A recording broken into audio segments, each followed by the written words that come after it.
Hey, welcome in. Welcome to the Arrowhead Addict podcast. We are here coming to you live. Let me tell you, the dopamine, it's flowing. I am damn excited. Damn excited. We are so excited to be joining you guys tonight. Oh! Well, how you doing, man? Patrick. Will, Sterling. Yeah. Super Bowl champion, two-time Pro Bowler, and Trent Green. Trent Green, how you doing? Hey, what's going on, guys? And he picked it up! He picked it up! He's gonna score!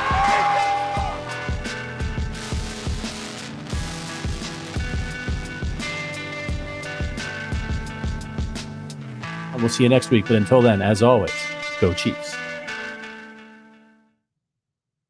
Welcome. This is Freaky Friday on the Arrowhead Addict channel. I'm Adam Best, joined by the golden voice of Sterling Holmes, and of course, producer extraordinaire Richard, making us look good. Sterling, what's going on, my man? What's up, man? First day of summer. Things are good. Weather's lovely here in KC. Sun is shining. Finally not drenched in rain. Now I actually have to figure out how to use, we bought a house, so I got to figure out how to use the sprinkler system, which is a kind of fun thing. I feel so adult and old now. I feel like I need some all-white New Balances. Maybe just sit on the grill and look over someone as they flip, some burgers and hot dogs and say, yeah, that looks good. Yeah, flip that bad boy. That's where I'm at now in life, is excited about sprinkler systems. Well, speaking of sprinkler systems, they should have used them last night in Gainbridge Fieldhouse because the Pacers, my beloved Pacers, were on fire. And now they have a Game 7 against my brother's Oklahoma City Thunder. Get ready, baby. TJ McConnell, finals MVP. Get ready for that. He's got that Tamba Hali in him. That's the way you describe TJ McConnell. That's not a compliment I give to very many humans. George Karlaftis gets that compliment. That's like two levels up from he's got that dog in him. He's got that Tamba Hali. But just really crisp basketball. You're seeing plays where you have 5 passes and then a 3-pointer without the ball touching the ground. But yeah, very cool. This is like Hickory High Hoosiers shit, but in the NBA. So we'll see how the story ends. I know we've got a lot of OKC fans in KC since that's the closest game. Should be fun on Sunday, but let's get back to football. Today's segment is future forecast, Mahomes and rival quarterbacks. During the offseason, we often look back. We do a lot of Chiefs history. We do a lot of looking back at the previous season, but we seldom fast forward far into the future. And I think this is a good time to do that because Patrick Mahomes is under contract until 2031. He will be 36 years old at that point. And I'm guessing the contract will keep rolling back. So he's probably going to be under contract, next year until 2032 or whatever. And I think his play style is already evolving. We've already seen it evolve maybe numerous times, which I think is very promising for longevity. And it's not just him. There's a strong group of under 30 rivals at the position, of course, spearheaded by Jackson, Allen, and Burrow, but it goes much deeper than that.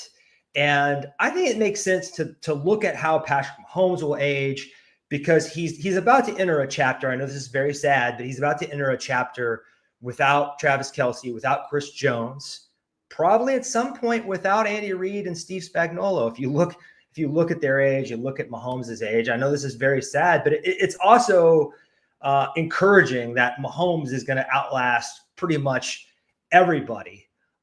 So let's look at this. Let's dig into, I've got a crop of 16 quarterbacks we're going to rip through. Of course, we're going to spend the most time on Mahomes. He's our guy. And what we're going to analyze is, does Patrick Mahomes have an aging advantage here for the second half of his career? I don't even think he's quite in the second half of his career, Sterling. I think he's probably 40, 45% through his career. I expect him to make it to 40, and I'll tell you why. But if you have a counter argument to that as to why he might not, or why he might actually last longer than age 40, I'd love to hear it. I'd love to hear it on each of these guys. You cover the entire NFL, so you have great insight on the league from that vantage point. Yeah, with today's technology, it's not crazy to think that Patrick's going to play till he's 70, 80 years old. I think that's just the new expectations. No, I think it's crazy to think about, but I don't have an age stopping point. Like Brady was 44? 45, I think. I think 45. And I think Mahomes could do that because it's not based on athleticism. Is he athletic? Yes, but is his game predicated on athleticism? Not necessarily. A little bit more so than Tom Brady as far as what he can do in the pocket, manipulate in the pocket. But Patrick is so intelligent that, yeah, I don't see a massive drop-off at age 35, 36, or whenever the legs start to really go. Because even Aaron Rodgers, I don't like giving the dude credit very often, but even at his advanced NFL age, not advanced age in life, advanced NFL age, he's still mobile enough. Like maybe not post Achilles, but prior to that, he was 38, 39? And it didn't feel like he was that far off athletically from what he was earlier on. A little bit, of course, yeah, but he was never a guy who was necessarily Lamar Jackson. I think Aaron Rodgers and Patrick Mahomes had fairly similar athletic traits almost. I think Patrick's a little quicker, but as far as they have legs, but they weren't going to use them. Well, of course, they have legs. They had the ability to run a little bit, but they didn't necessarily count on that. That was just an added bonus. They use it more to manipulate the pocket or run on third down than necessarily, it's first and 10. Let's go pick up 8 yards with our legs. That's not them. So I think if you're looking at a good comp, it might be Aaron Rodgers as long as the Achilles stays intact for Patrick. And that's a great segue because we're going to do a late career comp for each of these players. We're going to do an age cliff, not comp. And then we're going to do a red flag comp. Red flag comp is kind of if things don't work out as well as the optimistic angle or perspective. And late career comp is kind of like a sort of best case scenario. So late career comp, you hit the nail on the head. It is durable Aaron Rodgers without the narcissism. That is, they're so similar, 6'2", 225. They play the same way. They're not scramblers. They are tactical scramblers, but they have enough athleticism to make those back-breaking plays. They really make those plays with their mind because the spatial awareness, the feel for the game, the eyes, the arm angles, everything they can do with improv and out of structure, but they're fast enough to get to the sticks. You know what I mean? So I think they're the two most talented quarterbacks we've ever seen. Josh Allen is certainly challenging that as Lamar Jackson probably on his heels. And then my red flag comp is mobile Matt Stafford. It's hard to find a downside for Mahomes, but maybe if he gets really beat up like Matt Stafford has in his career, that age cliff will come a little sooner. I think Matt Stafford's like 36 or something. I don't think he's going to make it to 40. I certainly don't think he's going to make it past 40. So again, it was hard to find a red flag for a guy that's been so durable, been so dominant. And I have the age cliff at 40. I think he can get beyond that, but man, I mean, he's at 29 right now. You were joking. You're being facetious when you said with modern technology, he might make it to 70 or 80, but sports recovery has come a long way, man. I mean, these guys are coming back from both major and minor injuries so fast. I remember in last night's game, they were talking about Tyrese Halliburton. If this is the regular season, he might miss 2 weeks. And he sprained his calf, and 3 days later, he looked like himself again. I just what they're doing with like Achilles surgeries now and all these different things. And also like Brady has laid out a roadmap in terms of paying attention to your diet, resistance training that doesn't focus on getting jacked, but makes your body durable. And of course, Patrick and Bobby they're already training like that. They're already training to make him the most durable player in the league. So yeah, I think Bobby is such a good point. I think Bobby Strope is such a valuable asset that Patrick has, at least what we have seen so far. And maybe it was all natural. Of course, I think there's going to be a little bit of a combo here, but Patrick's ability to return from injury to where we see a lot of guys look like, oh, that they're going to be out months. They're going to be out a long time. And Patrick's like, no, I'm fine. Like ankle injuries, even some of those minor ones that start to wear on players, Patrick's able to play through them. The turf toes, the sprains, the high ankle. I mean, it doesn't matter. He finds ways because of the pre-training and the post. I'm just impressed, and I think that the Aaron Rodgers comp is pretty damn good as far as playing style. Aaron Rodgers was age 40, I believe. That was his age 39/40 when he had his Achilles. So I think, yeah, that's probably it. But again, if he doesn't sustain a major injury, I think Aaron Rodgers is still playing at a decent level. And who knows what he plays like this year? Maybe he bounces back. I mean, I have my concerns and doubts, but also Patrick's way more driven. He's way more team driven and maybe even individual success driven. Like Aaron Rodgers seems like he just does it because it's what he does. It's football. It's just what he does. And it's how he makes a living. I think there's something to him not 100% being bought in, if that makes sense. I don't mean individuals as like MVPs, because I think Rodgers does care a lot about that. But as far as the pre-training, the post-training, all that stuff, as far as making sure the team is in a good spot, Mahomes clearly cares about Super Bowls and some accolades. So for that, I think that 40 for sure is at least the minimum in my mind. I like Joshua Clayton. George Blanda was the exception. Yeah. I think there is a leadership chasm between these two players. Aaron Rodgers was infamously tough on rookie receivers, right? On rookie offensive players, young offensive players, just would not tolerate them, did not want to deal with them. Meanwhile, Patrick Mahomes, what does he do? Invites them to Texas every spring and summer. He's working with these guys constantly. He's building that camaraderie.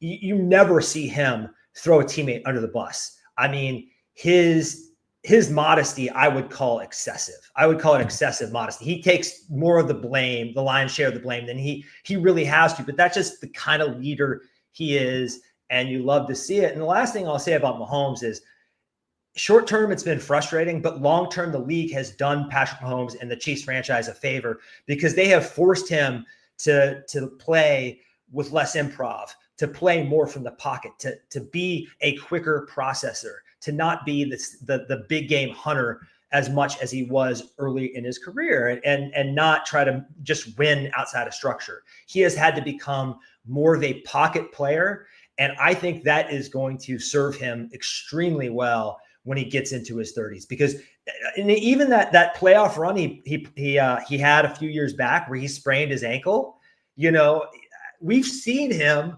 win without all his tools, win without his legs. So we know he can do it. I have a ton of confidence he can make it to 40. So guys, I mean, we're talking 2036 here. So feeling very good about the future of the red and gold. Let's move on to Josh Allen. We won't spend as much time on these other guys. Josh Allen, the late career comp, this is very hard, but I have Ben Roethlisberger on super serum. And what I'm thinking there is big guy, big arm, doesn't scramble as much, but impossible to take down in the pocket, nearly impossible to sack because of how big and strong and elusive he is back there.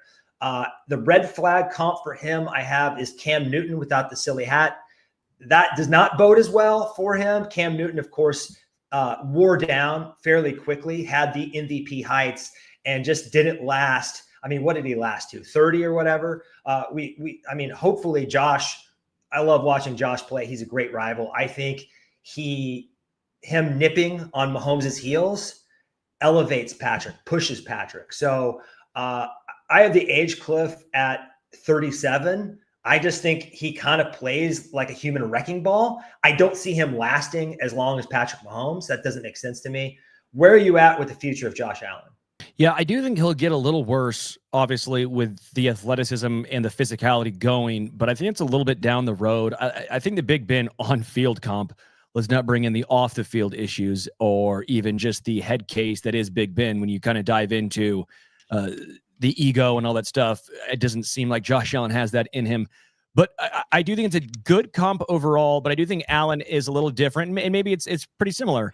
I just think his arm strength and talent has also grown, he's no longer just a, hey, I have a very strong arm. I'm fairly inaccurate, but I'm a good runner as well. I think he's a guy who will age fairly gracefully in the NFL, but not quite the same way as Patrick. I do think as they age, you might see a little bigger gap between the two. But at this current moment, I do think it's about 1A and 1B. Josh Allen is just phenomenal. He has grown into what I think Josh Allen's peak is, and his peak is as good as Patrick Mahomes, kind of down a couple years, but that's the only quarterback who I think can say that. I think it's a bit of a misnomer that Josh is kind of a bonehead. To me, he's an extremely intelligent guy, good wit, just whether it's in interviews or on the football field, very, very quick-witted. And I think some of that comes from him playing like his hair was on fire early in his career and just playing too much hero ball, putting too much on his shoulders and making some dumb mistakes just because he was forcing things and not letting the game come to him as much. But he has made mental strides every single season. I don't think there's a player in NFL history who has improved his accuracy as much in like a 6 or 7 year span as Josh Allen. So I think we both feel good about Josh Allen continuing to be the guy who pushes Patrick Mahomes. And look, Josh Allen has done everything he needed to do to beat the Chiefs in a few of these playoff games. I think you can look in the 13-second game. That was coaching, guys. That was coaching and a coin flip. The Chiefs have gotten lucky with a coin flip and unlucky with a coin flip. They did close. They did seize that opportunity, so you can't take any credit away from our Chiefs. But last year, he was playing fantastic, and that defense just had nothing for the Chiefs. So I think I agree with you. He is, in my eyes, 1B. And then the next guy down for me, I'm not as confident about how his game will age. And that's Lamar Jackson, but he is number 3 for me. My late career comp is video game Michael Vick. I mean, like, how do you go up from Lamar Jackson? It would be like, a video game character. And the red flag comp is still very good. It's like faster Randall Cunningham, really good player, but that's just like a tick down from what we think Lamar Jackson could be. I think this might even be generous for an age cliff, but perhaps I'm underestimating Lamar. 35. What do you think, Sterling?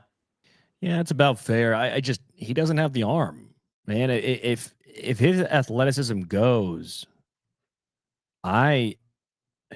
he's better than Vic as far as he might be better than Vic. I think he probably, if you look at the stats and all that stuff, he would be. Arm strength's not as good, but I think everything else is better. Yeah, agreed. I just don't know, man. Throwing outside the numbers is still an issue. He has improved. I think he's a better quarterback than the haters give him credit for, but I don't think he's quite as good of a thrower of the quarterback as some people want to make it out to believe because of the touchdown numbers. And he's probably the third best quarterback. He is the third best quarterback in my eyes in the NFL. I just don't know how he's going to age compared to Patrick or Josh. When your running ability is what really separates you, that's the one thing you have to worry about. Again, he seems like a guy who's going to be shifty and quick for a long, long time. But you eventually, it's not necessarily even the shiftiness or quickness. It's the amount of hits that you take at that certain age. 35 is probably a good one. I think he could still be a fine quarterback, a starting level quarterback. But once the athleticism goes, you're going to have to see him be able to. And he has 7 years, according to the cliff that you gave him, to do it. But he's going to have to really work on the throwing part of outside the numbers, in my opinion. He's a great player, and the organization he's in instills confidence. Like, you feel good about Baltimore surrounding him with talent, putting a good supporting cast around him with that organization. But he's a pretty slight guy. He's not Josh Allen. Josh Allen is a tank. That's one reason why I think Josh Allen is going to age better. And also, Josh Allen, he's a great scrambler, but like he's not like a 4.3 guy. He's like a 4.6 or 4.7 guy. So there's a big difference there. I think Lamar is going to be around for some time, but I'm with you. I do not think he's going to age as well as Mahomes or even Allen. I will say, in fairness to him, and he's extremely athletic, Steve Young had his second most ever rush yards when he was 37 years old. 454. So again, sometimes if you're that athletic, it stays with you for a while. I know it's easy to say, well, it'll clearly go. Yeah, but you also understand maybe some nuances more of what guys are doing and leverage and all that stuff. So, yeah, I don't know. Maybe I disagree. Maybe I push back a little bit because I didn't realize that Steve Young's second most ever rush yards came when he was 37 years old. I guess my pushback to that would be Steve Young didn't need to rush for 800, 900, 1,000 yards like Lamar Jackson did. His game wasn't quite as predicated on running as Lamar's is. But I see your point, and I guess what I would say is he might be able to keep the rushing, like, overall success up. I think the days of 70-yard touchdowns might be over soon. You know what I mean? Like, they might already be over, just because I think that level of explosiveness is, I don't know. Like, he was pretty explosive coming out of the gate, and it is hard to keep that, like, 4.3 speed as you age into your 30s.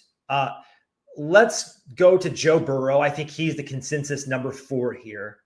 And I've heard you say that he's not quite the same talent elevator as these 3 guys. Like, he needs the top 3 guys. He needs a little more help around him offensively in terms of weaponry than the top 3 guys do. And I'll agree with that. My late career comp for him is discount Tom Brady.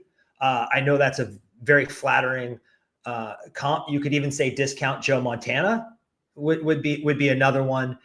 My red flag comp, and this is due to the injuries and maybe some durability questions with Joe Burrow. It is fashionista Andrew Luck. Andrew Luck, it was just such a bummer. I think people don't understand that was a guy who was going to be a top 5 quarterback for 10 or 15 years, and we were all just robbed. And I think the Indianapolis Colts are still reeling from that. So, and the question here is, unlike the Baltimore Ravens, who I have the utmost confidence will do everything they can to protect Lamar Jackson and help him thrive, will the Cincinnati Bengals do that with Joe Burrow? Sure, they signed their two receivers. I mean, he basically kind of like held their feet to the fire on that. But are they going to spend the money to consistently have a good offensive line? Like the Chiefs, whenever they have offensive line problems, Andy Reid, Clark Hunt, Brett Veach, hell or high water, they're going to try to fix that offensive line and protect their billion-dollar quarterback. Cincinnati ownership and that brain trust, I don't know. Where are you at with Joe Burrow? Yeah, he has the potential to age the best of maybe any of the quarterbacks. He really does. The issue is, I think that's such an outlier now because of the amount of injuries he's already sustained. If we're being honest, for a guy that's the best, his strength is being a pocket passer. He has more serious injuries than Patrick, Josh, and Lamar, right? Mm-hmm. He's also older than you think. Let me pull it up really quickly. He's 28, and he's only played 5 years total in the NFL, and he's been injured in at least 2 of them. I mean, Mahomes has played, what, 7 now? But his rookie year he would have been 8, right? Mm-hmm.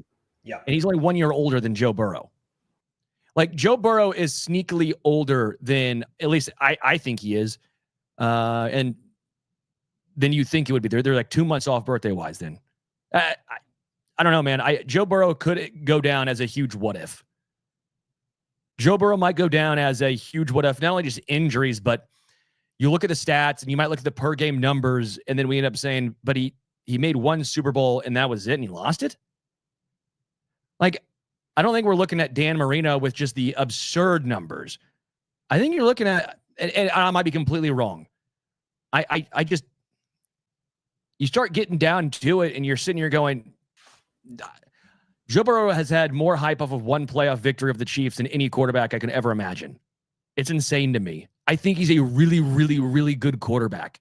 I'm just kind of perplexed, I guess, by some of the folks that want to put him into like either a historic category or he's in the same category as these guys. It's like, I just personally don't think he is. Sorry that he has great hair and he smoked a cigar that after the LSU game. That's really cool and all, but that doesn't do it for me. He is a very cool, calm, and collected dude.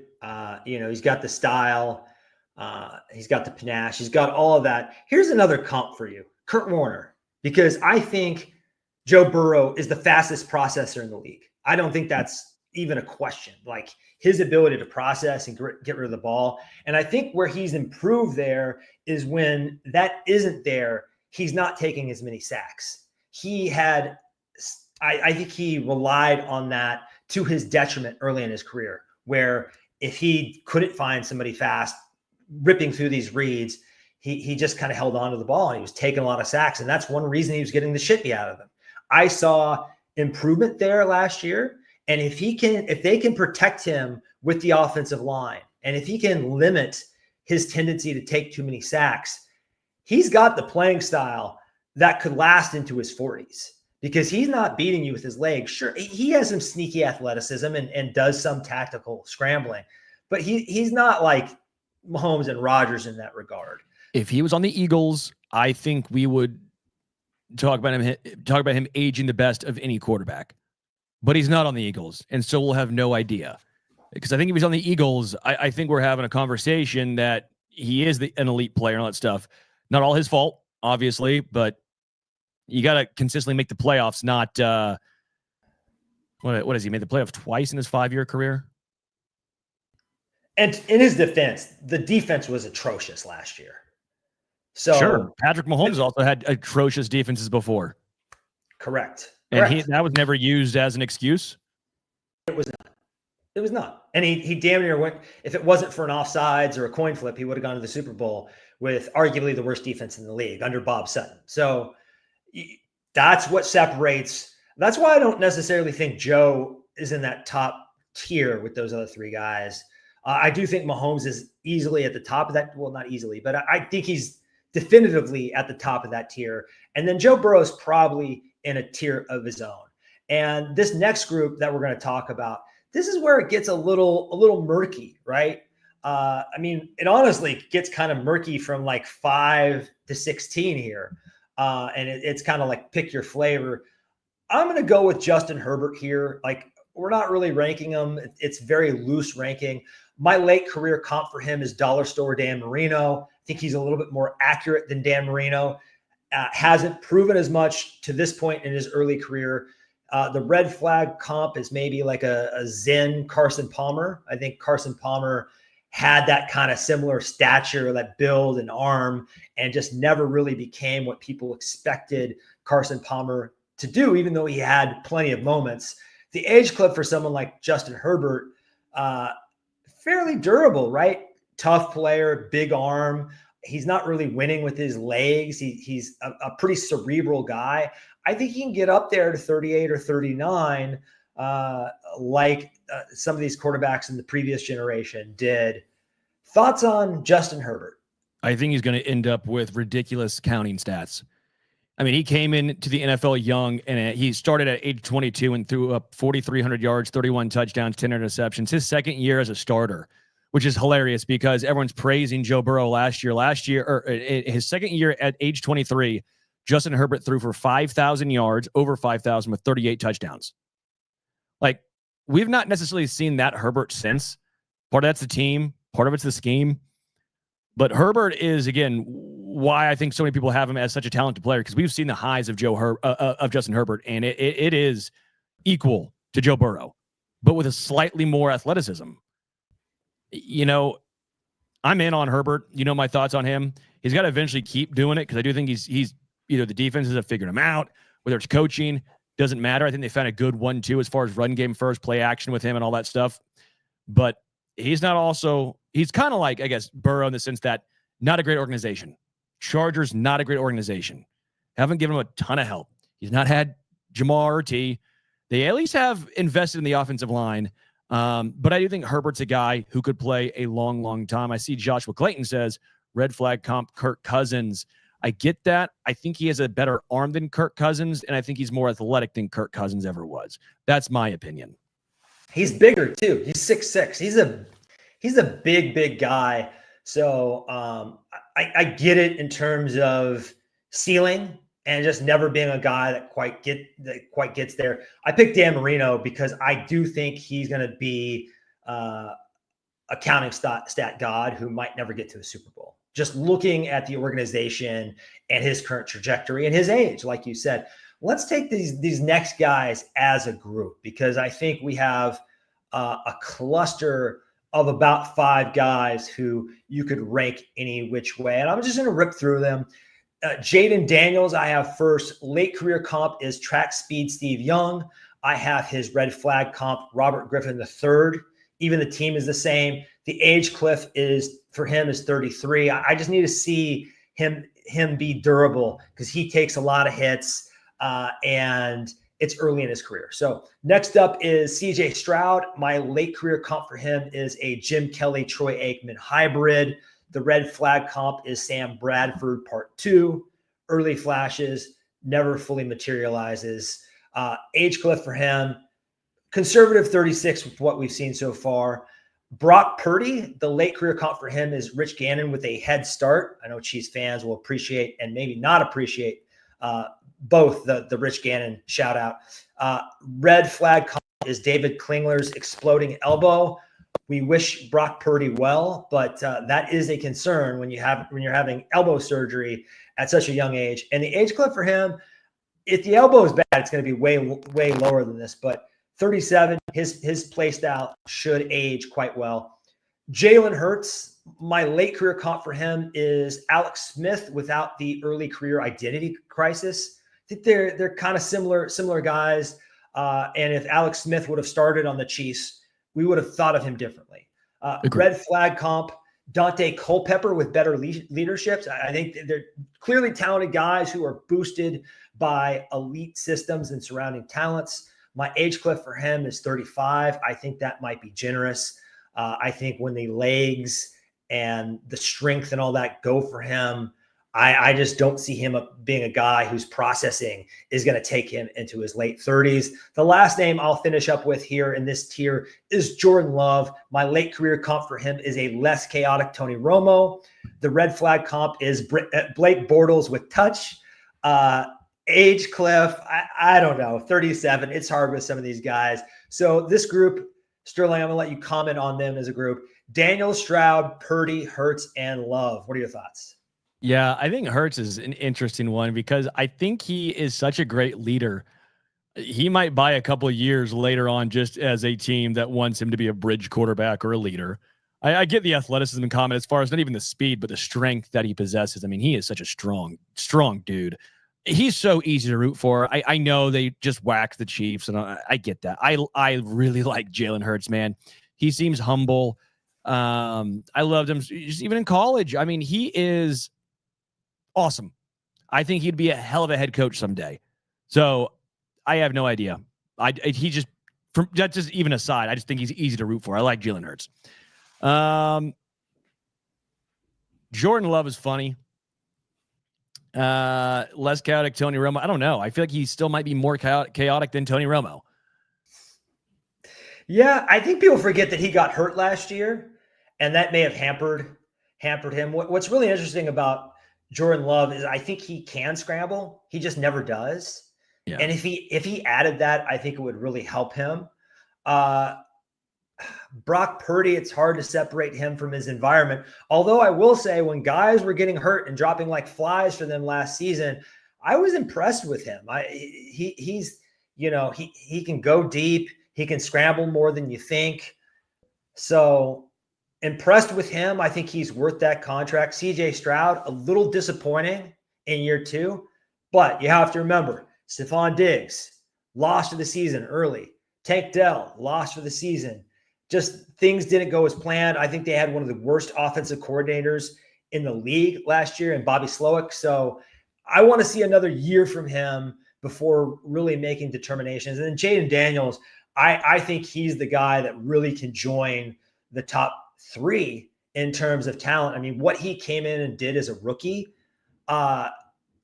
he's not quite to me as impressive on the ground as Lamar Jackson, but I think his upside as a passer is higher. Agreed. Okay, so the next tier here, I think we're in unison and lockstep on those guys. Trevor Lawrence is going to start off this tier. It's going to have some guys who are former number 1 picks, who or close who haven't really reached their potential, and then some of the rookies last year who are we're kind of giving them an incomplete grade so far. So Trevor Lawrence, late career comp, Drew Bledsoe with mobility, and Fabio Hare. So Lawrence, Bledsoe, Hare, the red flag comp. Wow. The age cliff is 37. That is incredible. I think the Sam Darnold in denial is chef's kiss. I mean, yeah, I it's so hard for me because I really like Trevor Lawrence, the guy. Yeah. I don't know. I've probably told the story before. Like I've met him a few times. Extremely kind, really nice. I mean, we just talked a lot. Just for an entire week, we kind of were there at the same event, and such a nice guy. So I really root for Trevor Lawrence, but I think it'd be hard to say he's lived up to expectations, or at least some disappointment. And when I say Sam Darnold in denial, I mean last year's Sam Darnold. I don't mean the guy that saw ghosts or that was brutal. I mean last year's Sam Darnold, where it's a really good player, but he's not carrying your organization. I think Trevor Lawrence is a fine starting quarterback, but I think now people are realizing he's slightly above average. He's not elite. He's not great, but he can be a starting caliber quarterback in the NFL. But again, similar to Herbert and Burrow, he's not as good as those two guys by any means. He's not in a great organization that's given him a lot of ability to be set up for success. So I think it's a little bit twofold as well. It's not all on him, but if you were the 1-1 and the prince who was promised, you should have probably elevated more than this. I guess my counter there would be it's 2 a.m. It's last call. He has Liam Cohen, who I think is the best play caller he's had by far. It just did an incredible job in Tampa Bay last year with Baker Mayfield in that offense. They add Travis Hunter. So they've got two great receivers, theoretically, right? They've got one of the better 1-2 punches at receiver. If he's going to become an elite quarterback, this is his moment. Because if it doesn't happen now, it's never. So it's now or never for him. We'll see. And in fairness, Urban Meyer was there a year, which destroyed it all. And as Joshua Clayton says, he's not going to win you a playoff game. Well, he has. He did. He helped bring him back against the Chargers when the Chargers had that ridiculous collapse. It was like 28-0. Sure did. Another 101 here is Kyler Murray. My late career comp for him is mini Russell Wilson with a turbo boost. Red flag comp is Jake Plummer if he played Call of Duty. And the age cliff for him is 31. I think it's going to come fast because if he loses that crazy speed, I've never seen feet move as fast as his do on a football field. It is incredible. But when that goes, man, he cannot see out there. He cannot see the middle of the field very well. And I think age is going to come for him quick. Any rapid fire thoughts on Kyler Murray? Yeah, I really like Kyler Murray. I think he's a really fun quarterback. I think he's better than a lot of people give him credit for. The issue is he's good in the first half of every year and then horrible the second half of every year. The talent I still see, I think the Russell Wilson comp is a good one because I think the deep ball actually can be a little bit similar, not quite as good as Russell Wilson's moon ball, but I still think it's pretty good for Kyler. The Jake Plummer is very, very funny. A lot of bootlegs. I could not stand Jake Plummer growing up because that was the quarterback that always destroyed my hearts as a kid. But I think it's pretty good. I think it's a pretty good comp there. I just think there's so much variance with Kyler Murray. If you told me who's going to have a better year, Kyler Murray or Trevor Lawrence, I'd probably go Kyler Murray.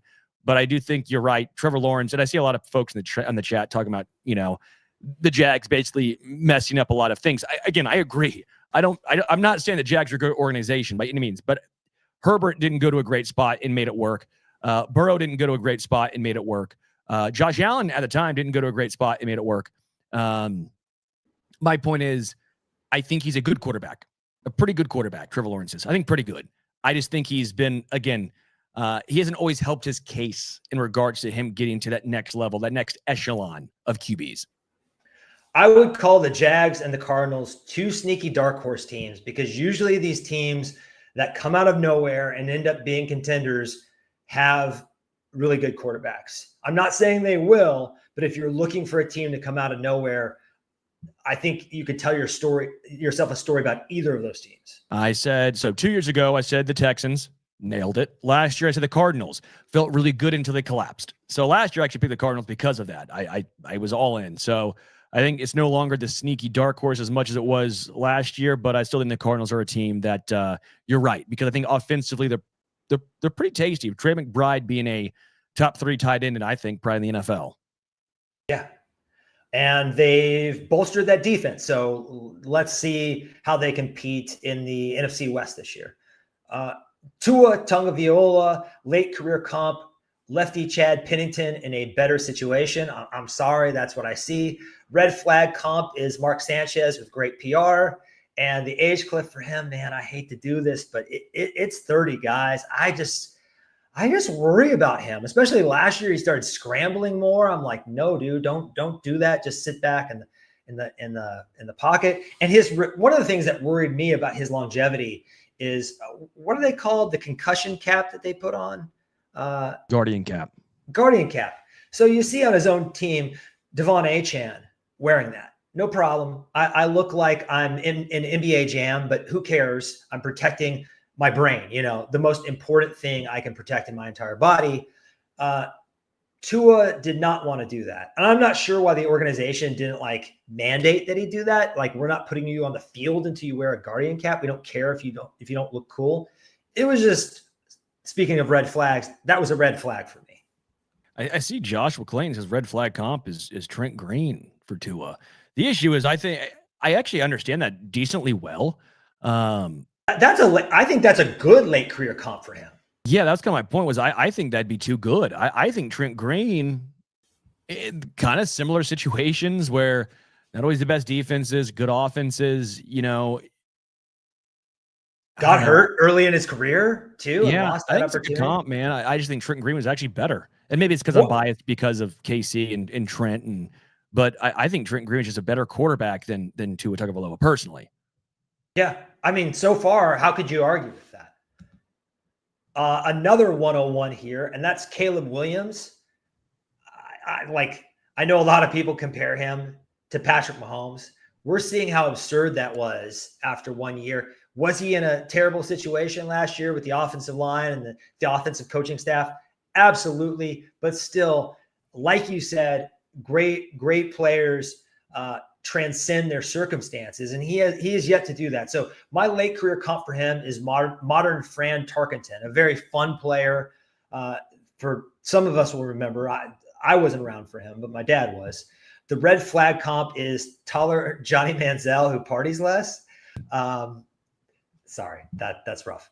Age cliff, I don't know, 36. And I'm just going to tackle these 2 other rookies rookies last year and just do them as a bunch. Drake May, I'm pretty high on him. Late career comp would be upgraded Vinny Testaverde, like better wheels probably, but similar frame. Vinny Testaverde was really good. People just don't talk about him anymore. Red flag comp, Jay Cutler without the SIGs, and the age cliff is 36, 37. Lastly, Bo Nix. So late career comp, this was kind of hard, but I think people want to compare him to like Drew Brees or whatever. I see Mark Bulger with wheels.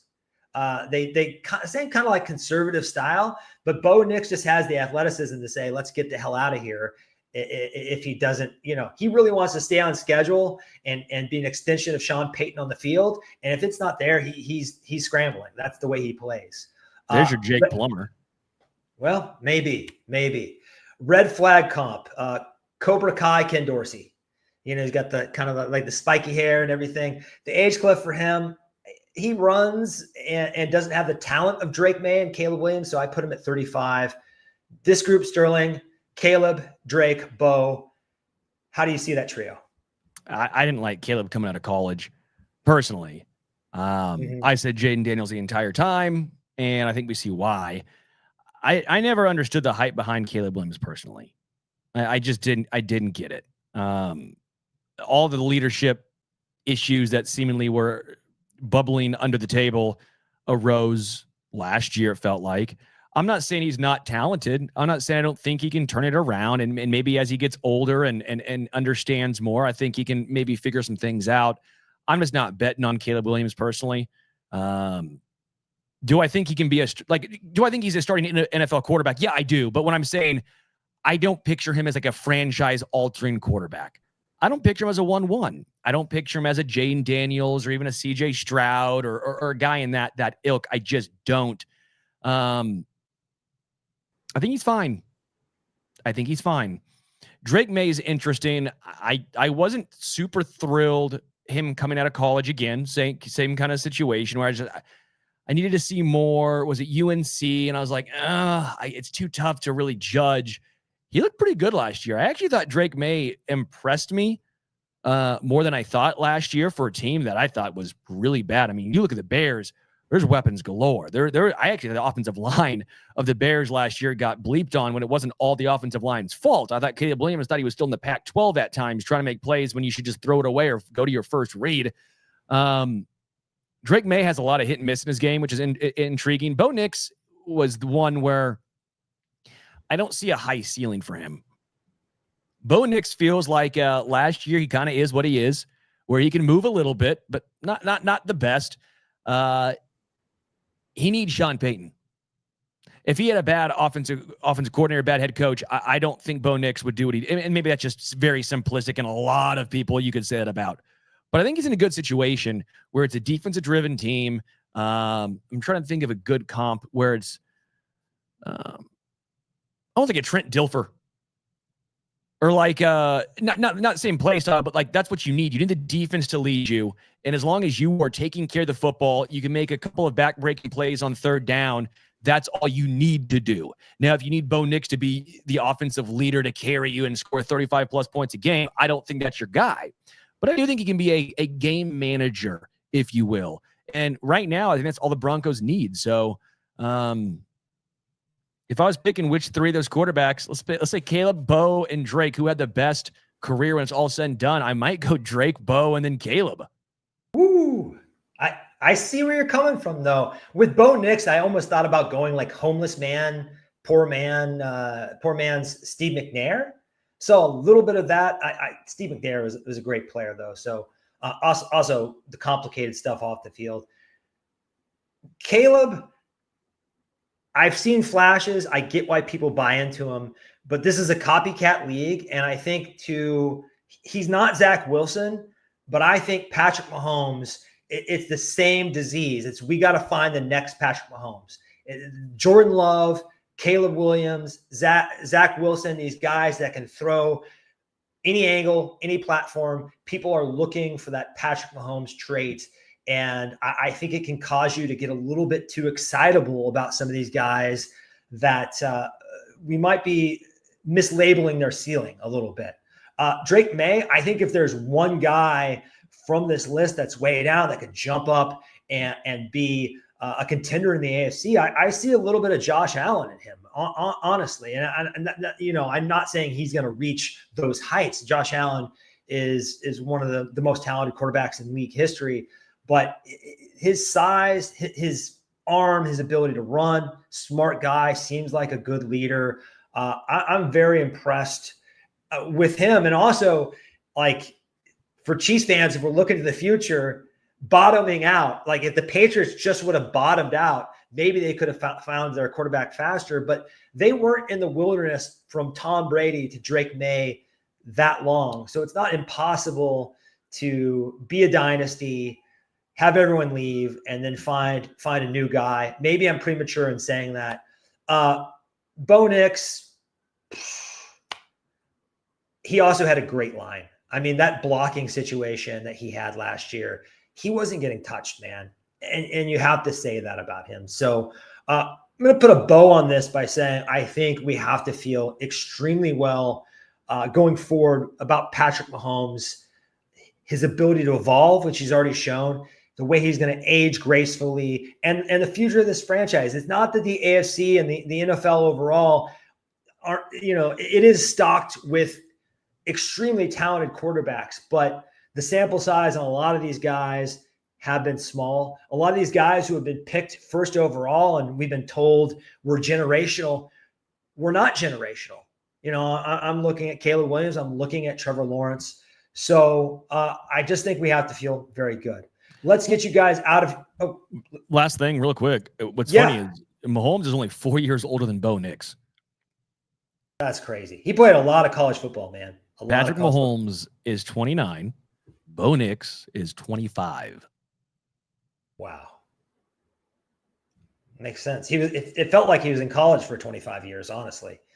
Let's get you guys out of here. Final segment. What's spinning? Sterling, what are you listening to? Incubus, Morning View album. I think I'm going to go see him July 10th at Starlight. Anyone in the chat? Anyone reach out to me if you're going to see me there. I'm thinking about going to Incubus, July, I think it's 8th or 10th. Forget which day at Starlight in Kansas City. So feel free. You can tag me at Homestretch KC. Let me know if you're going to be there. We'll meet up.